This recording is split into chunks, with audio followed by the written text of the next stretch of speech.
오후장 주요 이슈와 전략 챙겨야죠. 오늘 이슈앤 전략, 이 시간은 교보증권 투자전략팀의 김명열 팀장 모시고 함께하겠습니다. 팀장님 안녕하세요. 네, 안녕하십니까. 네. 자, 오늘 시장의 주요 이슈 몇 가지 정리해봤습니다. 먼저 첫 번째 이슈부터 확인하고 돌아오죠. IT주가 동반 강세를 보이며 지수 반등을 이끌고 있습니다. 기관의 집중적인 매수세 유입과 함께 유가증권 시장에서 가장 큰 상승세를 보이고 있는 IT주. 단기적인 상승에 그칠지 지수 반등의 주역이 될지 이슈앤 전략에서 IT주의 투자 매력을 짚어보겠습니다.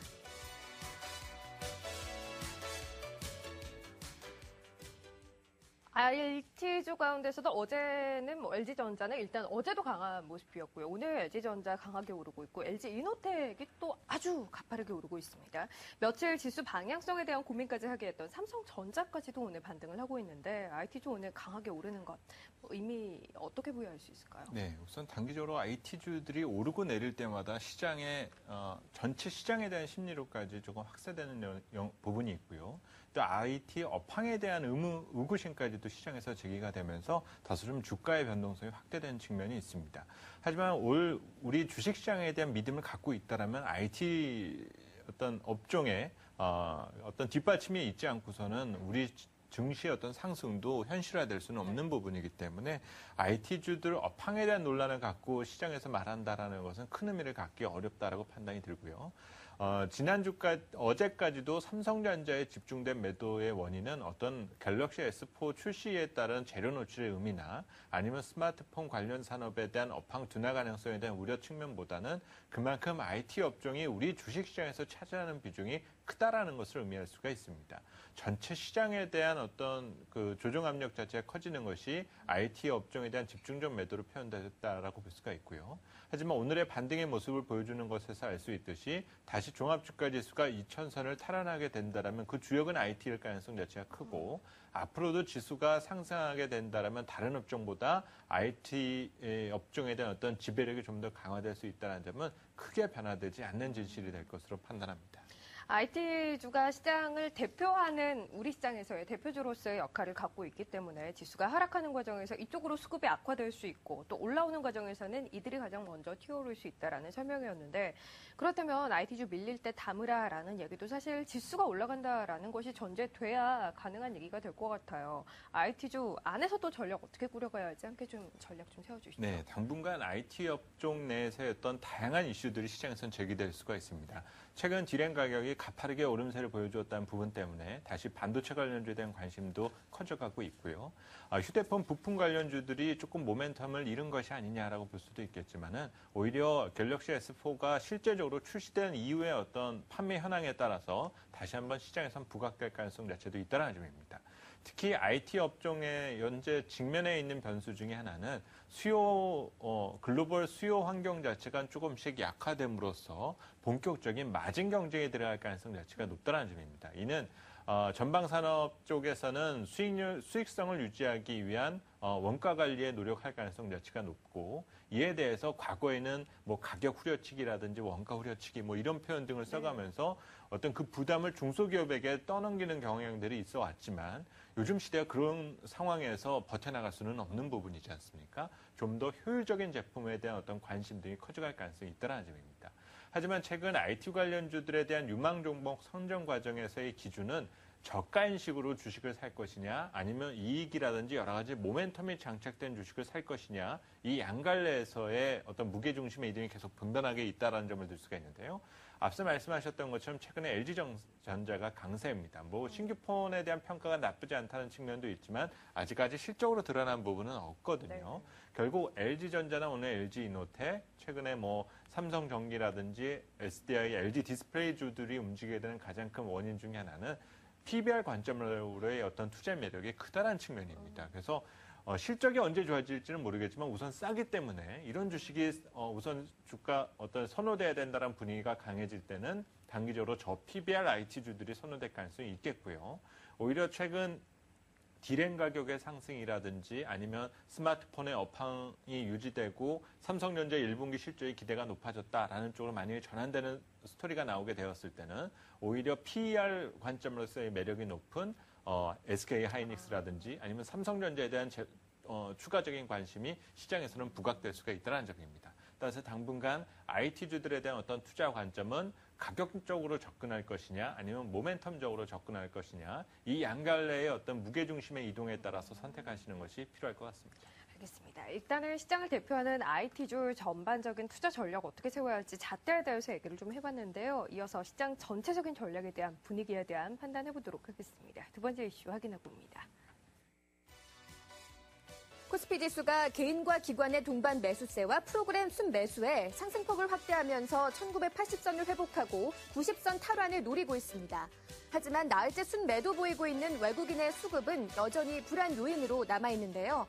조정을 마무리하고 본격적인 반등에 나선 것인지 코스피 지수 반등의 의미와 향후 전망을 진단해 보겠습니다.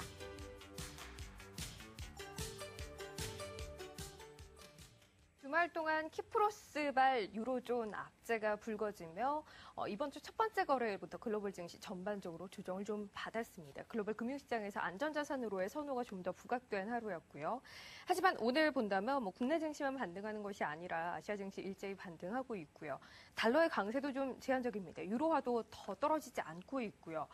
그러면 어제로서 일단 악재를 소화하는 과정은 끝이 났다라고 봐도 되는 겁니까? 네, 여전히 시장에서 투자자들이 우려할 만한 변수 등은 언제든지 찾아볼 수가 있습니다. 네. 하지만 미국이나 유럽 그리고 이제 일본 주식시장이 너무 가파른 오름세를 보이다 보니까 아무래도 아주 작은 악재에도 시장이 조금 예민하고 조금 날카롭게 반응한 부분이 없지 않느냐라고 판단이 드는데요. 이런 키프로스 구제금융 이슈 부분들도 마찬가지라는 점입니다. 만약 이런 이슈가 어떤 유럽 금융 시스템에 대한 의구심으로 확대되고 이런 구조적인 변화 속에서 시장 어떤 악재의 강도가 악화된 가능성 자체가 있다라면은 시장의 불안감은 더욱더 확대될 수도 있겠죠. 네. 하지만 오히려 이런 불확실성이 완화 내지는 소멸 가능성 자체가 있는 변수다라면은 오히려 그동안의 어떤 상승 추세에 힘을 실어줄 수 있는 자극제가 될 수도 있다는 점입니다. 따라서 시장에 대한 기대감 등을 계속 유지하는 것이 필요할 것 같고요. 우리 주식시장에 대한 어떤 저가 인식은 여전히 강한 편입니다.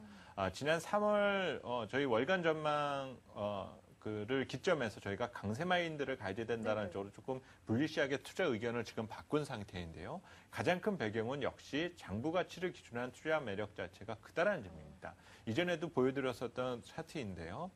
지금 화면에서 살펴보시면 현재 PBR 관점에서 봤을 때 우리 시장의 2013년 실적을 기준으로 한 PBR은 대략 1.03배입니다.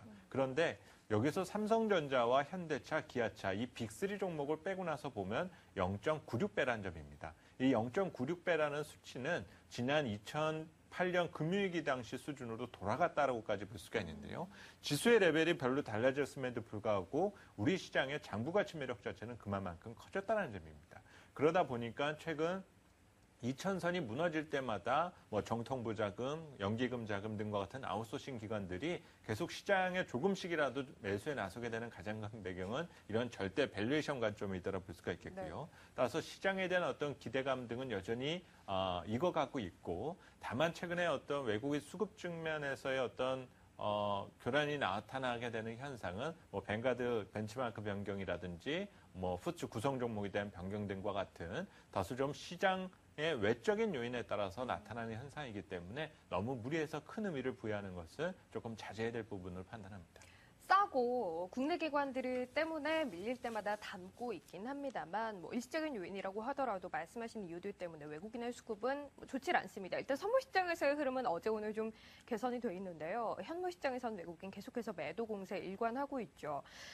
전반적인 환경이 나쁘지 않다고 하더라도 사실 수급이 이렇게 정체되어 있다면 지수의 상승을 또 강하게 기대하기는 힘들 텐데요. 어떻게 보십니까? 네, 사실 당장 외국인이 막 사줄 것 같다라는 어떤 근거들을 찾기는 좀 어렵습니다. 네. 그나마 긍정적인 부분은 환율이 현재 1,100원 수준으로 돌아가여 있기 때문에 저가 매수를 기다리던 외국인 입장에서 봤을 때는 원화의 강세 환경 그리고 주가가 반등할 수 있다는 측면을 생각해서 보면은 두 가지의 수익을 다 볼 수도 있는 그런 위치에 놓여져 있다는 점이겠죠. 네. 하지만 그 시기가 언제일지는 잘은 모르겠습니다.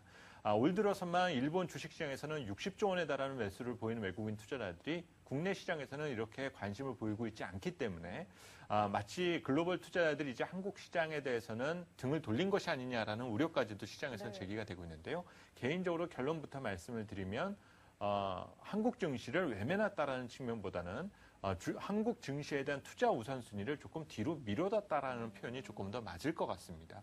저 역시도 주식시장의 어떤 시장을 분석하는 입장이다 보니까 최근 외국인과 기관의 수급 여건만을 놓고 보면 상당히 답답함을 금할 수가 없는데요. 하지만 채권 시장으로 전반적인 외국인 수급을 확대시켜서 보면 그렇지가 않다는 점입니다. 다음 준비된 자료를 보시면요. 지난 2012년을 기점해서 외국인의 순매수 추이를 주식시장과 채권시장으로 나눠서 한번 살펴보실 필요가 있습니다. 네. 현재는 외국인 투자자들이 지난해 2012년을 기점으로 약 15조 원 정도의 누적 순매수 규모를 나타내고 있는데요. 하지만 이 기간 동안에 채권시장, 한국 채권에 대해서는 50조 원에 달하는 매수 우위를 보여주고 있다는 점입니다. 이는 다시 말해서 외국인 투자자들이 한국 주식시장에 대해서 나쁘다라고까지 보고 있지는 않지만 지금 당장은 미국이나 일본이 더 좋아 보인다. 굳이 한국에서 투자를 하게 된다면 절대적인 금리 레벨이 높은 한국은 채권이 오히려 좀 더 매력적이다라는 판단이 서왔기 때문에 이런 투자 비중에 대한 우선순위를 지금 두었다라고 평가할 수가 있겠습니다. 따라서 조금은 답답하시겠지만 외국인 수급이 그렇게 어떤 매도로서 가는 한국에서의 어떤 자금 이탈이 발생할 정도의 그런 우려해야 될 만한 사항은 분명히 아니다라는 점이겠고요.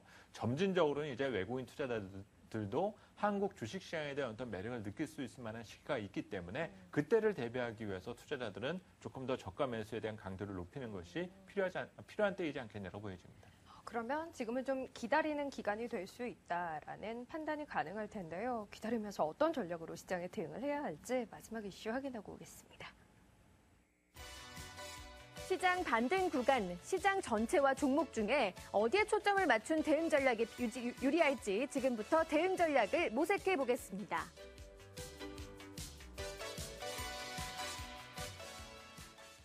사실 뭐 언제가 될지 모르는 지수의 상승기를 기다리면서 무작정 담아놓기만 하는 것도 쉽지는 않은 일이고요. 그렇다고 해서 개별 종목 중심으로 대응하기에도 빨리 대응할 자신이 없다면 이 역시도 뭐 옳은 것 쫓아가기는 쉽지 않은 상황입니다. 현재 투자자들에게 어떤 조언 해줄 수 있을까요? 네.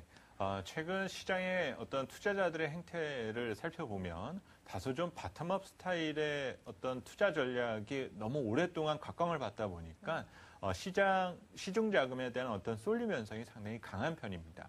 얼마 전까지는 경기 방어주가 계속 간다라고 하면서 내수 관련주, 제약주, 통신주들의 강세가 있어 왔고 또 최근에는 이런 경기 방어주의 메리트가 조금씩 약화되니까 코스닥 시장의 어떤 개별 종목들, 특히 기관과 외국인의 수급이 양호한 종목들의 랠리가 계속 이어지고 있는 상황인데요. 이런 쏠림 현상에 대해서 능동적으로 대응할 수 있는 투자자라면은 당분간은 이런 기조 자체를 따라가는 것이 합당하다고 판단을 합니다.